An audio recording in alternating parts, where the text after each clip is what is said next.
friends, welcome back to my channel. If you're new here, my name is Maddie and I am currently training my yellow lab puppy to become a medical alert and mobility service dog. And in this video, I'm going to discuss what me and Duckie did pretty much when I got him at 8 weeks to 6 months old, what we worked on at home and out and about to get him prepped for becoming a service dog and starting his training for that. And a lot of it was socialization and things like that. I do want to go ahead and give a disclaimer. I am in no way a professional dog trainer. I actually work with a certified dog trainer who specializes in service dogs. I would never be able to do this on my own. Everything that I have learned, I've consulted with her about. She has told me what to do. Me and Duckie meet up with her about once a week and then we work on our own. I have kind of compiled a list of things that we did within like when I got him to 6 months, and I'm thinking I'm going to make this a series. We're going to start out from 8 weeks to 6 months and then 7 months to a year and things like that. So I will eventually do more of these videos, but I figured 8 weeks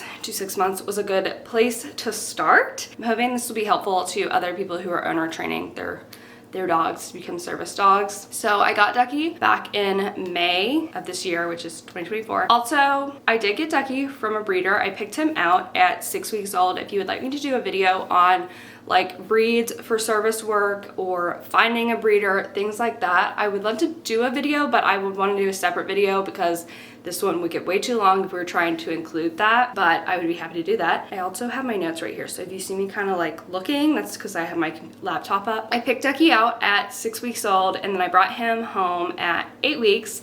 And for the first week that I brought him home, we just worked on bonding. I literally did not leave the house for like the first week that I got him. I hung out with him basically like 24/7. I did let him sleep in my bed up until about 6 months old, just because that was at a point where he was kind of not wanting to go to sleep. Like he was getting too rowdy at night. So then I did start putting him in crate at night also, but we just bonded that whole first week and just hung out, let him get used to his surroundings. Well, in that first week, we did start potty training and also crate training. And I think we did also like bathe him in that first week or two because it's very important to get your puppy used to those things. Started playing like with his paws, his mouth, really getting him used to being touched because obviously you have to have them desensitized. And I mean, we started that immediately and I just think that was like the best thing that we could ever do.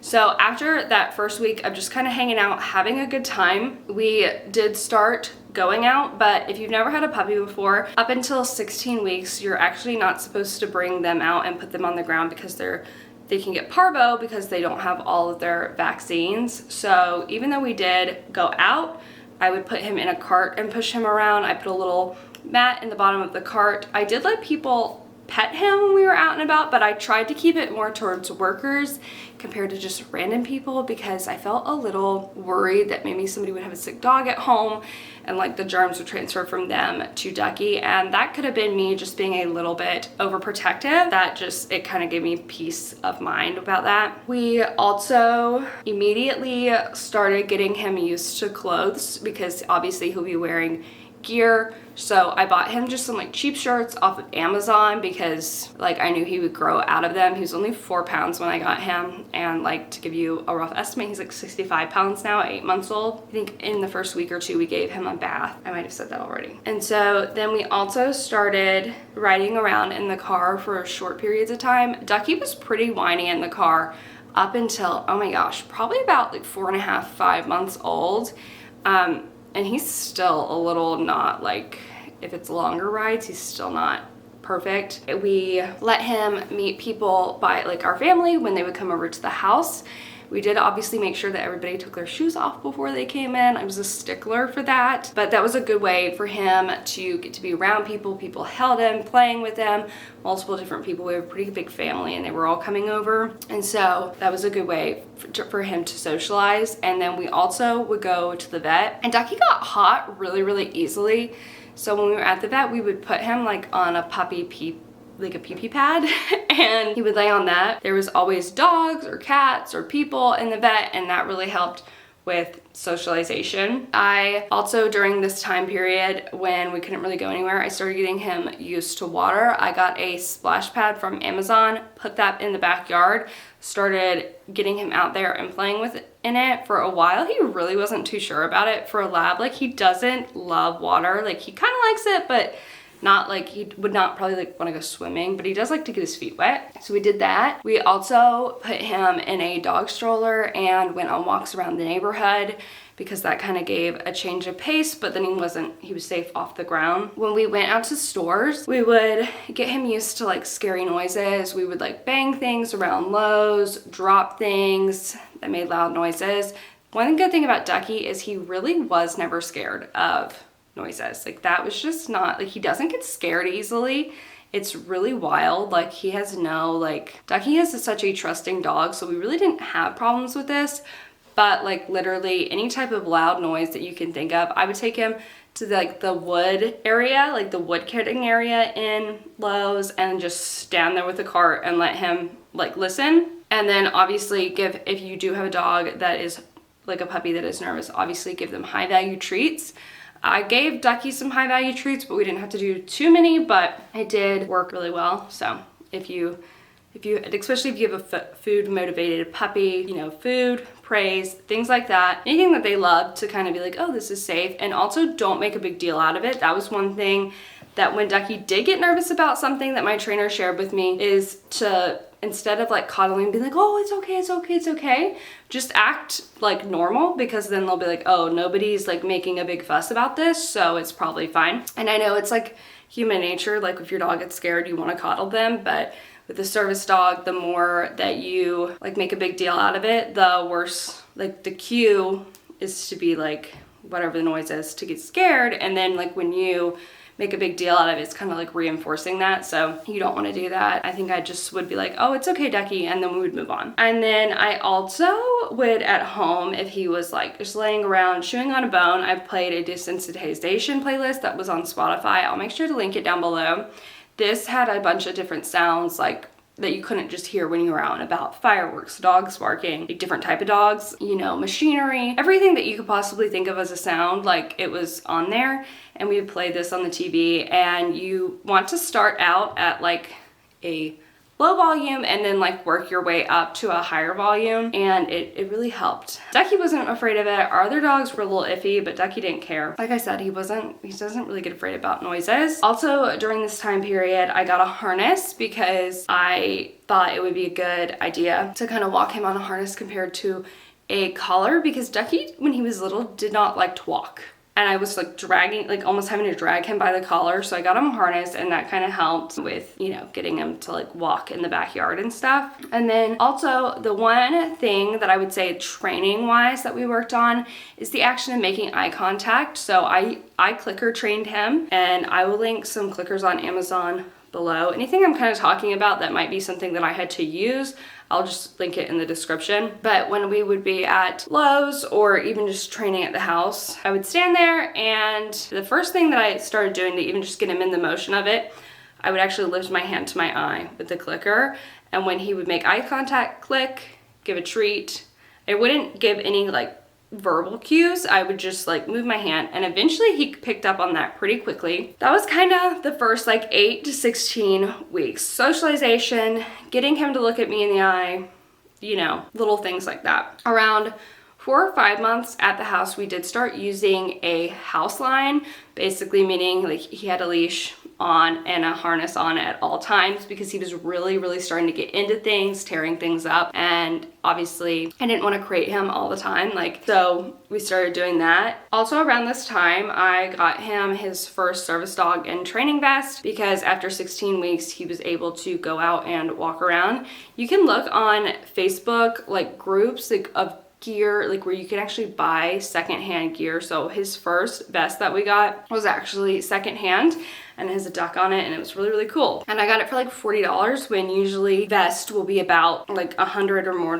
So if you can go on Facebook and find like gear trade or, you know, secondhand gear, that's a great way to save money, especially because like when they're like growing and you only need a service dog and training vest for a while, you don't probably want to pay full price. I know I didn't, at least, so that was a good way to save a lot of money. So then after 16 weeks, we did start going to more pet-friendly stores. At this point, Duckie is a very people dog. He loves people and he wanted to go up and say hi to everybody. At this point, because I had let him say hi to whoever, I started teaching him, okay, we can't say hi to everybody. And we started going to Hobby Lobby and I want to say maybe Home Goods, Lowe's, places like that. We also started to learn, okay, leave it, you can't pick everything up. He was trying to eat feathers off the floor in Hobby Lobby and all that good stuff. So we started really like drilling that into him. You know, like I would teach him leave it, tell him leave it, and he was like, okay.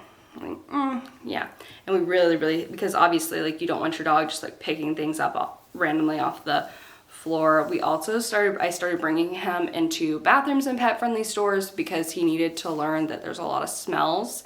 That was another thing when he was in the cart, like that's when we used the time for him to get to smell everything. But then once we started like that training of like walking on the floor, like no, you don't get to smell everything. We gotta keep going. And also at this point, like around 16 weeks and after, I started teaching him touch, like to touch my hand. And it was just a very good thing to even use just out in the store to kind of be like, hey, like touch, and then that would refocus him. At 6 months, we did, okay, this is about to be a little controversial, but around 5.5, 6 months, I did get him his first corrective collar. I use a prong collar, and I know that this is very controversial. And I would not say, like, I am not advocating for if you have no idea how to use a prong collar to go out and get one. The only reason I use a prong collar is because I do have a trainer who taught me how to use it. She knows how to fit it to him. So if you feel like you might need to use a corrective collar for your dog, please get a trainer who knows how to use it. Do not just go put a corrective collar on your dog. That is not the way to do it. They can be very, very good training tools if you know how to use them correctly, and my trainer does. So at this point we did, because Duckie was at a point, even with the harness on, trying to walk him around was a nightmare because he was already like 40 pounds at this point or so, and I mean he was just dragging me. We could not do anything. And with the prong collar, I was able to control him a lot more, and we had a lot more feedback to each other. And if I know that some people think that prong collars are abusive, I know that it doesn't hurt Duckie, because the moment that I bring out the collar, he is like, oh my gosh, he gets so excited. He knows we're going somewhere fun anytime he sees that. So, like, I know I'm not hurting my dog. So there's a conversation in the comments about it. If somebody's rude about it, I'm not even gonna entertain that. But if you have a true question about a prong collar, please leave it in the comment, and I'll do my comments below, and I'll do my best to answer your questions. But I'm not just gonna argue about prong collars for the sake of arguing. That's just not gonna happen. Also, if you do decide to use a prong collar, I totally encourage getting a safety clip, which is basically where you clip your leash to the prong collar, and then you clip the safety to your flat collar, your regular collar, and then you clip the other end to the leash. So prong collars have a tendency to kind of snap sometimes, like they can. It's never happened to Duckie, but I've heard it happen before. It can snap, and obviously, like, you want your dog to be secured, so if the prong collar came off, you would still have a connection to their flat collar. Duckie doesn't really pull, so it doesn't really matter, but if you have a dog that pulls more, that's something to definitely think about. Another thing we started doing is we made sure we started going to more stores, taking longer rides, and I also took him to a coffee shop with my trainer. Please check your service dog and training laws for your state. Georgia, where I live, has very strict ones, so there's certain things that we can only do when we have our trainer, but that's not the case for everybody. But anyways, around 6 months, he went to his first coffee shop. And then also the other thing that we really started learning was stop and go. So I trained him to know stop. So if we're stopping at the road and we need to like cross, he knows like stop, and he'll stop, and we can look, and then I'll be like go, and then we'll go, and we do that in the store when we're walking around and all of that. And I think that is basically where I can end this off. If I ever think of more things that I did, I will make a second video, like a part 2 to this, but right now that is all I can think of. I really hope you enjoyed this video. I hope it was somewhat helpful. I know that training your own service dog can be extremely scary, extremely time consuming, and there's really not a lot of information on it out there. So If this was helpful, or if y'all have any questions or just comments in general, please let me know in the comments. I would love to discuss them with y'all, or if I need to do another like Q&A about this, I will do that too. But anyways, thank you so much for watching, friends, and I will see you in my next video. Bye.